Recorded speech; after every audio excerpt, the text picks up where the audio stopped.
అభివృద్ధి దిశగా AP దూసుకుపోతోంది. CM Chandrababu నేతృత్వంలో నవ్యాంధ్రలో కొత్త వెలుగులు ప్రసరిస్తున్నాయి. రాజధానిగా అమరావతికి చట్టబద్ధత కల్పించేందుకు రంగం సిద్ధమైంది. పెట్టుబడులతో, కంపెనీల శంకుస్థాపనలతో ఆంధ్రప్రదేశ్ దేదీప్యమానంగా వెలిగిపోతోంది.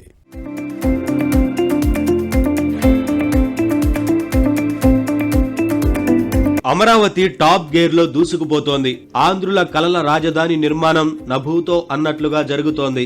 సీఎం చంద్రబాబు పక్కా ప్లానింగ్ తో ఆనంద అమరావతికి చట్టబద్ధత అంశం కూడా త్వరలోనే సాకారం కానుంది.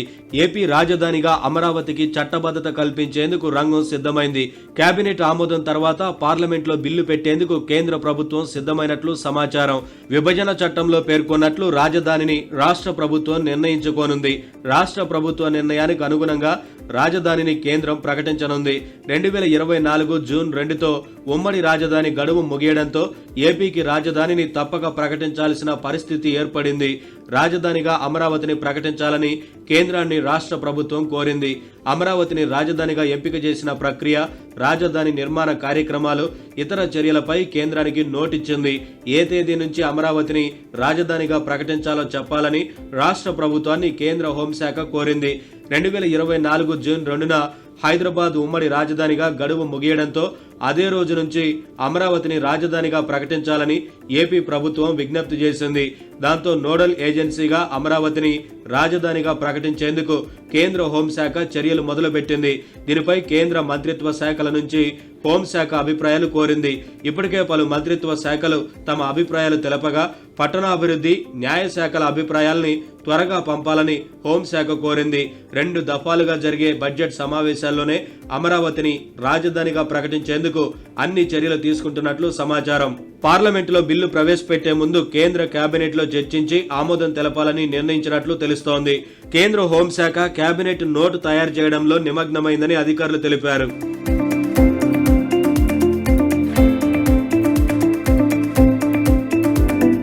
అమరావతి కోసం మొదటి దశలో తుళ్లూరు, మంగళగిరి, తాడేపల్లి మండలాల్లో 29,000 ఎకరాలను భూ సమీకరణ విధానం కింద సేకరించిన ప్రభుత్వం 2024లో తిరిగి అధికారంలోకి వచ్చిన తర్వాత 56,000 కోట్ల రూపాయలకు టెండర్లు పిలిచింది.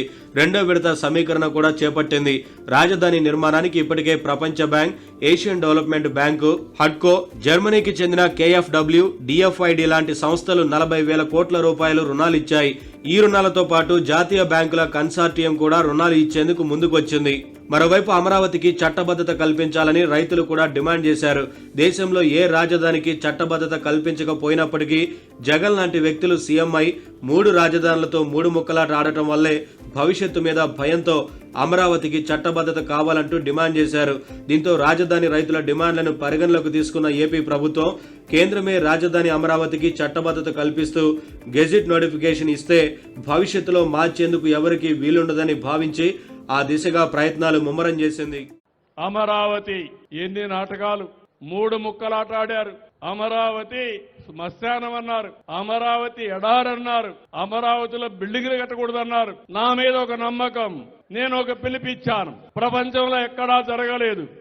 29,000 మంది రైతులు 33,000 ఎకరాల భూమి స్వచ్ఛందంగా ల్యాండ్ పూలింగ్ లో ఇచ్చిన ఏకైక రాష్ట్రం అమరావతి అని కూడా మరొకసారి తెలియజేస్తున్నా. నేను డబ్బులు ఇవ్వాలా, కానీ వాళ్ళకు ఒక మార్గాన్ని చూపించాను. మీరు భూమి ఇవ్వండి, నేను రాజధాని కడతాను. అభివృద్ధి చేసిన తర్వాత దామాషా ప్రకారం మళ్ళీ మీకు ప్లాట్ ఇస్తా. దానివల్ల మీ ఆదాయం పెరుగుతుంది, మీకు మంచి పేరు వస్తుందంటే వాళ్ళు స్వచ్ఛందంగా ముందుకు వచ్చేశారు. అలాంటి ప్రయోగాలు చేస్తే నిన్న మళ్ళీ మాట్లాడుతున్నాడు, అమరావతి లాభం లేదు, నేను అడ్డుకుంటానని. ఎంతమంది అడ్డుకున్నా మన రాజధాని అమరావతిగానే ఉంటుంది. శాశ్వతంగా అమరావతి ప్రపంచం మెచ్చే రాజధానిగా తయారు చేస్తాం. ప్రపంచమంతా చూసేలా రాజధాని నిర్మాణం చేస్తానన్న సీఎం చంద్రబాబు రాష్ట్ర అభివృద్ధి కోసం అహర్నిశలు శ్రమిస్తున్నారు. ఏపీకి పెట్టుబడులే లక్ష్యంగా కాలికి బలపం కట్టుకుని దేశ విదేశాలు తిరుగుతున్నారు. ప్రవాసాంధ్రులను పెట్టుబడులు పెట్టి ఏపీని స్వర్ణాంధ్రప్రదేశ్ చేయాలని పిలుపునిస్తున్నారు.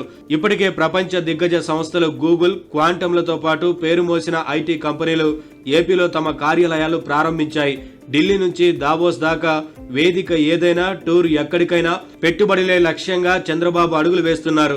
ఈ క్రమంలోనే దావోస్ లో పెట్టుబడిదారుల సదస్సులో సెంటర్ ఆఫ్ అట్రాక్షన్ గా నిలిచిన చంద్రబాబు ప్రముఖ పారిశ్రామికవేత్తలతో 1-to-1 సమావేశాలు నిర్వహించారు. ఏపీలో ఉన్న అవకాశాలను వివరించి పెట్టుబడులను ఆకర్షించారు. ఒక స్టెప్ ముందుకు పోయి స్పీడ్ ఆఫ్ డూయింగ్ బిజినెస్ కి చిరునామాగా తయారు చేశాం. 25 కొత్త పాలసీలు తీసుకొచ్చాం. నేను గర్వపడుతున్న ఇక్కడున్న మంత్రులందరూ కూడా లోకేష్ గారి ఆధ్వర్యంలో ఇన్వెస్ట్మెంట్, అదే మరిగా భరత్ గారు ఇంకా మిగిలిన మినిస్టర్స్ అందరూ కూడా పోటీపడ్డారు. పోటీపడి ఈరోజు మీరు చూస్తే దేశంలో వచ్చిన పెట్టుబడులు ఒకే రాష్ట్రానికి 25.3% రావడం ఇది ఒక చరిత్ర, ఎప్పుడు లేదు. ఇంకొక పక్కన మీరు చూస్తే పెద్ద పెద్ద ఇన్వెస్ట్మెంట్లు, Google $15 billion investment, data center, AI biggest investment after reforms. దేశానికి వచ్చినటువంటి అతి పెద్ద పెట్టుబడి ఆర్థిక సంస్కరణలు వచ్చిన తర్వాత. మొత్తానికి కలల రాజధాని అమరావతికి చట్టబద్ధత కల్పించే దిశగా వడివడి అడుగులు పడుతుండడం పట్ల ఏపీ ప్రజలు ఆనందం వ్యక్తం చేస్తున్నారు. పెట్టుబడుల వేటలను దూసుకుపోతున్న రాష్ట్రం అభివృద్ధిలోనే నంబర్ 1 గా నిలిచే రోజులు ఎంతో దూరం లేవంటున్నారు.